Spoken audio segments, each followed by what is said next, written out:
ఈ రాష్ట్రంలోనే ఈ దేశంలోనే అత్యధికమైన ప్రజాదరణ ఉన్న వ్యక్తి.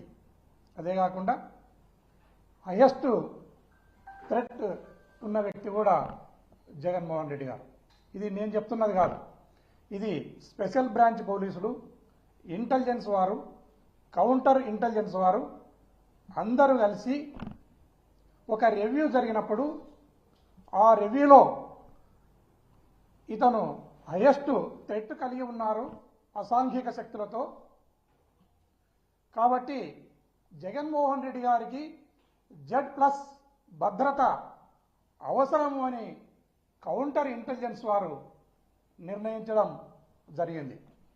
దాని మేరకు గౌరవ జగన్మోహన్ రెడ్డి గారు ఈ రాష్ట్రంలో ఎక్కడ పర్యటించినా ఆయనకు 3 అంచెల భద్రతను కల్పించాల్సిన బాధ్యత రాష్ట్ర ప్రభుత్వం పైన ఉంటుంది. ఇది రాష్ట్ర ప్రభుత్వం గుర్తించాలి.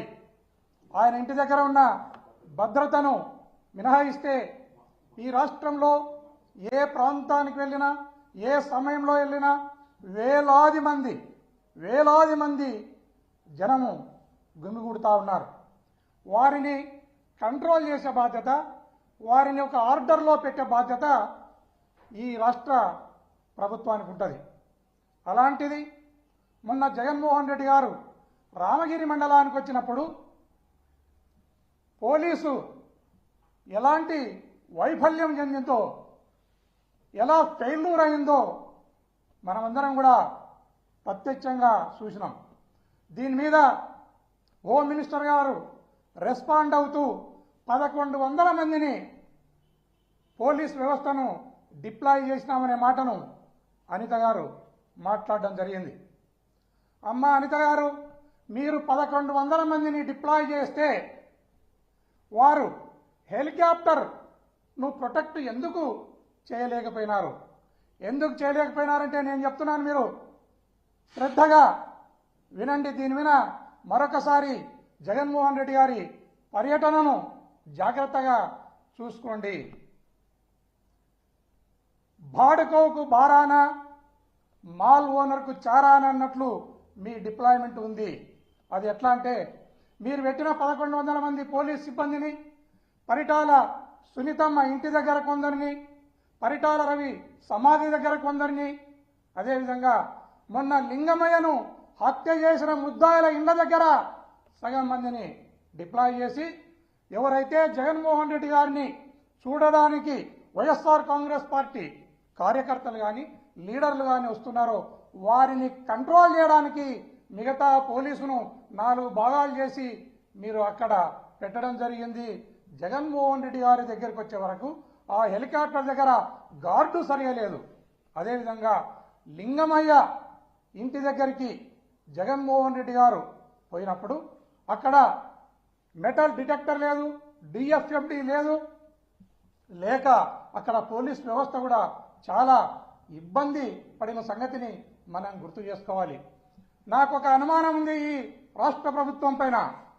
జగన్మోహన్ రెడ్డి గారిని భద్రతా రీత్యా భద్రతను తగ్గించేసి ఆ రోజు ఆ హెలికాప్టర్ ఏదైతే ఉందో ఆ హెలికాప్టర్ను విధ్వంసం చేయించి ఆయనను మార్గ మధ్యంలో బెంగళూరుకు రోడ్డు అంటే ఆయన వెళ్లాల్సి వస్తుంది. ఆ మార్గ మధ్యంలో ఆయనపై భౌతిక దాడులు చేయడానికి ఈ రాష్ట్ర ప్రభుత్వం కుట్ర చేసిందనడంలో ఎలాంటి సందేహం లేదనేది నేను ఈ రాష్ట్ర ప్రభుత్వానికి తెలియజేస్తున్నాను, ప్రజలకు కూడా తెలియజేస్తున్నాను.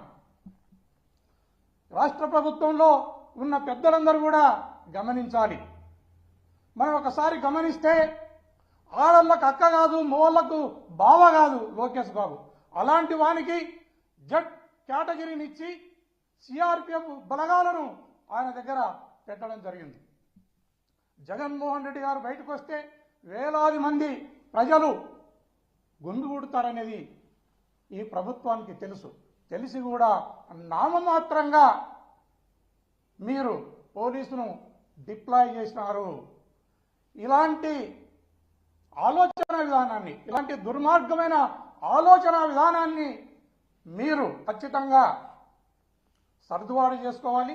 సర్దుబాటు చేసుకుని జగన్మోహన్ రెడ్డి గారు ఎప్పుడు బయటకు వచ్చినా ఆయనకు Z+ అనే సెక్యూరిటీ ఏదైతే ఉందో ఆ సెక్యూరిటీని ఇవ్వడానికి ఎప్పుడు కూడా ఈ రాష్ట్ర ప్రభుత్వంలో పనిచేస్తున్న పోలీస్ వ్యవస్థ ఖచ్చితంగా నియమాన్ని పాటించాలని ఈ సందర్భంగా తెలియజేస్తున్నాను.